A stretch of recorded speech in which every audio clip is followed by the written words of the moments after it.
Dernière minute. La planète football est en train d'exploser. 87 millions d'euros.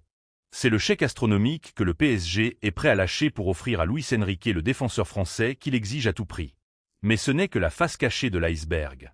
En coulisses, coup de théâtre. Bradley Barcola vient de donner son accord contractuel à Liverpool pour un départ choc à plus de 150 millions d'euros. Et comme si ça ne suffisait pas, Paris est en train de ficeler une opération financière totalement folle en 3 bandes avec la Juventus. Un scénario irréel que personne n'avait vu venir. Restez jusqu'au bout. On vous dévoile tout maintenant. Salut à tous les supporters du Paris Saint-Germain et bienvenue sur Mercato PSG. Pense à t'abonner immédiatement pour ne rien rater des prochaines bombes, lâche un gros like pour soutenir le travail, et dis-moi déjà ton avis en commentaire. On détaille tout ça tout de suite. Commençons par le dossier stratégique au poste de gardien de but. C'est un véritable coup d'échec financier et tactique que prépare actuellement la direction du Paris Saint-Germain. Sur ce mercato estival, le poste de gardien de but est au centre de toutes les attentions, et un nom revient avec une insistance folle, Zion Suzuki. Le géant japonais de 23 ans, qui brille sous les couleurs de Parme, est devenu la grande priorité de Luis Enrique et de l'état-major parisien. Et pour cause, le profil très moderne de Suzuki, explosif sur sa ligne et particulièrement à l'aise dans le jeu au pied, correspond parfaitement aux exigences de relance courte et de possession prônées par le technicien espagnol. Mais sur le marché des transferts européens, un tel potentiel a forcément un prix. Selon les toutes dernières informations du très célèbre Fabrizio Romano, le Paris Saint-Germain est sur le point de passer la seconde dans ce dossier extrêmement complexe. Après avoir vu une première proposition globale estimée à 33 millions d'euros être fermement repoussée par les dirigeants parmesans, la direction sportive parisienne prépare une nouvelle offensive redoutable. Cette fois-ci, le club de la capitale compte poser sur la table une offre repensée, avec une base fixe très solide de 28 millions d'euros, mais surtout assortie de bonus financiers très importants qui feront mécaniquement grimper l'enveloppe totale pour faire plier Parme. L'aspect le plus fascinant de cette opération XXL réside dans la stratégie globale mise en place par le PSG. Toujours selon Fabrizio Romano, un scénario en triangle, particulièrement astucieux sur le plan économique et sportif, prend de plus en plus d'épaisseur. L'idée de Luis Campos serait de boucler le transfert définitif de Zion Suzuki pour ensuite le prêter dans la foulée à la Juventus Turin. Ce montage permettrait au Paris Saint-Germain de sécuriser immédiatement un actif d'avenir à forte valeur marchande, tout en lissant intelligemment la masse salariale pour rester dans les clous du fair-play financier de l'UEFA cette saison. De son côté, le portier international japonais verrait d'un très bon œil ce prêt dans le Piémont, où le poste de numéro 1 et le temps de jeu indispensable à sa progression lui tendent les bras. Dans ce vaste jeu de chaises musicales à l'échelle européenne, le PSG a d'ailleurs multiplié les pistes. Selon la presse française et italienne, la direction parisienne a même tenté de proposer Lucas Chevalier à la Juventus pour fluidifier ses grandes manœuvres. Cependant, les dirigeants turinois n'ont pas été convaincus par la piste du gardien français et ont décliné l'offre, préférant se concentrer exclusivement sur l'arrivée de Zion Suzuki. Les négociations se poursuivent donc de manière intense. Ce dossier montre une nouvelle fois à quel point le Paris Saint-Germain est prêt à sortir la puissance financière de son chéquier et à user de montages sophistiqués pour satisfaire les ambitions de Luis Enrique. Reste à savoir si Parme craquera face à cette nouvelle offre parisienne imminente. Passons maintenant au dossier brûlant qui agite l'attaque parisienne. C'est le dossier brûlant qui agite les coulisses du Paris Saint-Germain en cette période de mercato estival. Bradley Barcola, la flèche offensive de 23 ans, pourrait bien faire ses valises et quitter la capitale française. Recruté à prix d'or à l'été 2023 et sous un contrat blindé s'étirant jusqu'en juin 2028, l'international tricolore a pourtant refusé de prolonger son bail avec le club champion de France. La raison de ce coup de froid? Bien qu'il se soit imposé dans la rotation tactique de Luis Enrique, il doit souvent se contenter d'un rôle de joker de luxe lors des soirées cruciales de Ligue des Champions. Une situation sportive qui pousse aujourd'hui le joueur à regarder très sérieusement vers la Premier League. Selon les informations très sérieuses du quotidien L'Équipe, les discussions avancent doucement mais sûrement entre le PSG et le géant anglais, Liverpool.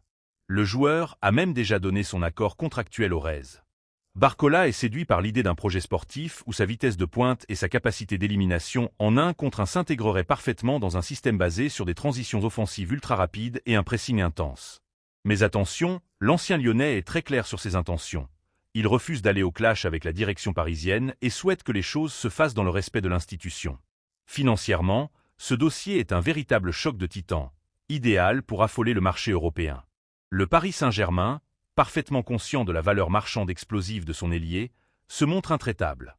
Nasser Al-Khelaifi et la direction sportive exigent une somme vertigineuse, supérieure à 150 millions d'euros, bonus compris. Pour justifier cette clause officieuse et ce montant colossal, Paris s'appuie stratégiquement sur la flambée des prix et les récentes folies financières du championnat anglais. En face, la direction de Liverpool tente de temporiser. Selon la presse britannique, les Anglais ont fixé leur budget maximum à 120 millions d'euros pour ce transfert, et une première offre verbale d'environ 100 millions d'euros a déjà été sèchement repoussée par le club de la capitale, qui refuse de brader son joyau. Pourtant, malgré ce gouffre financier de 50 millions d'euros entre l'offre et la demande, l'optimisme règne en coulisses. Moussa Sissoko, le puissant représentant du joueur, travaille d'arrache-pied pour trouver la formule économique parfaite. Mais le véritable accélérateur de cette méga-transaction se trouve au niveau institutionnel. En effet, le PSG et Liverpool partagent un atout majeur, le puissant fonds d'investissement américain Arcto, actionnaire minoritaire des deux écuries.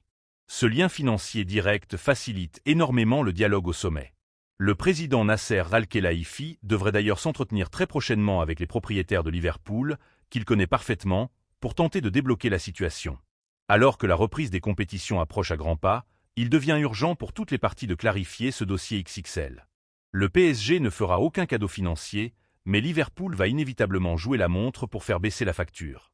Ce transfert, s'il se concrétise, marquerait l'une des opérations les plus rentables et spectaculaires de l'histoire récente du Paris Saint-Germain. Avant de passer au dossier le plus brûlant, petit défi. On essaie de passer la barre des 1000 likes sur cette vidéo. Je compte sur vous. On enchaîne avec l'opération record menée par Luis Enrique. C'est la véritable bombe de ce mercato estival pour le Paris Saint-Germain. Imaginez un instant un chèque astronomique de 87 millions d'euros posé sur la table de négociation pour arracher l'un des latéraux les plus prometteurs de sa génération.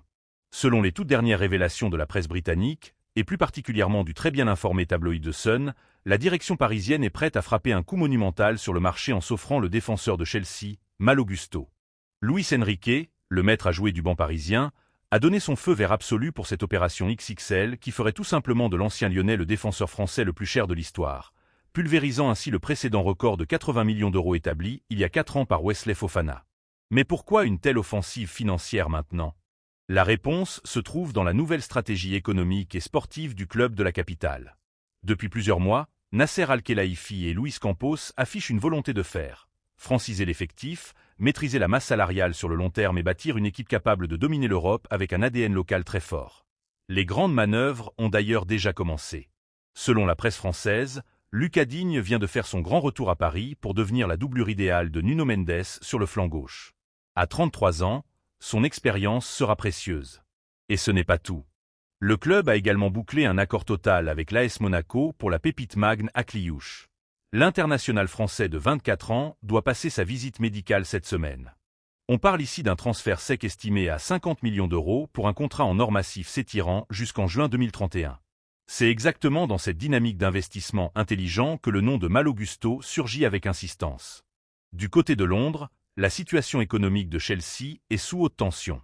Pour respecter les règles drastiques du fair-play financier de la Premier League et amortir leurs dépenses, les Blues sont dans l'obligation vitale de vendre. Malgré les 60 millions d'euros récupérés avec la vente de Marc Cucurella au Real Madrid et les 30 millions d'euros de Trevoh Chalobah en partance pour Com, la pression comptable reste immense sur les dirigeants londoniens. D'autant plus qu'ils viennent de débourser 50 millions d'euros pour s'attacher les services de Marco Palestra en provenance de l'Atalanta. La conséquence directe sur le terrain est immédiate. À 23 ans, Malo Gusto se retrouve déclassé dans la hiérarchie. Sous contrat jusqu'en juin 2030, le latéral droit ne veut pas voir sa valeur marchande chuter sur le banc de touche et cherche un projet sportif à la hauteur de ses ambitions. Tactiquement, pour le Paris Saint-Germain de Luis Enrique, l'arrivée de Malo Gusto ferait un bien fou et justifierait cet investissement colossal. La saison dernière, le manque de profondeur à ce poste spécifique a posé de sérieux problèmes d'équilibre. Pour faire souffler un Achraf Hakimi ultra sollicité et parfois à la limite de la rupture physique, le technicien espagnol a dû bricoler. On a régulièrement vu des milieux de terrain axiaux comme Warren Zaïre-Emery, 20 ans, ou Joao Neves, 21 ans, redescendre pour dépanner sur le côté droit de la défense. Une solution d'urgence qui montre ses limites au très haut niveau, notamment dans les matchs à haute intensité de Ligue des Champions où la valeur tactique prime. Avec Gusto, Luis Enrique obtiendrait un pur spécialiste du poste, doté d'une vitesse de pointe impressionnante, d'une grosse qualité de centre et d'un volume de jeu capable d'apporter le surnombre offensif tout en assurant un repli défensif rigoureux. Cela créerait une concurrence saine et indispensable pour Achraf Hakimi. Cependant, dans le football moderne, rien n'est jamais simple quand il s'agit de transactions approchant la barre des 90 millions d'euros. Selon les indiscrétions de Foot Mercato révélées fin juin, un adversaire de taille se dresse sur la route du PSG, Manchester City. Les Skiblues sont en embuscade. Le profil du Français plaît énormément du côté de l'Etihad Stadium, et le joueur lui-même était initialement très tenté par l'idée de retrouver Enzo Maresca en Angleterre, au point d'avoir donné un premier accord de principe. La direction parisienne pèse actuellement le pour et le contre pour savoir si le profil du joueur justifie de faire sauter la banque à hauteur de 87 millions d'euros. La puissance financière du Paris Saint-Germain et le projet de jeu ultra-offensif proposé par Luis Enrique suffiront-ils à faire changer d'avis le joueur et à doubler Manchester City dans la dernière ligne droite? Ce dossier s'annonce comme l'un des plus brûlants, tactiques et coûteux de cette fin de mercato. Ton commentaire est très important pour nous. Dites dans les commentaires si le Paris Saint-Germain doit absolument poser 87 millions d'euros sur la table pour recruter Malo Gusto et concurrencer Achraf Hakimi, ou est-ce que ce montant vous paraît complètement fou pour ce poste?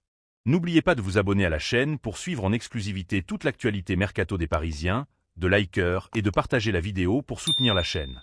Merci beaucoup.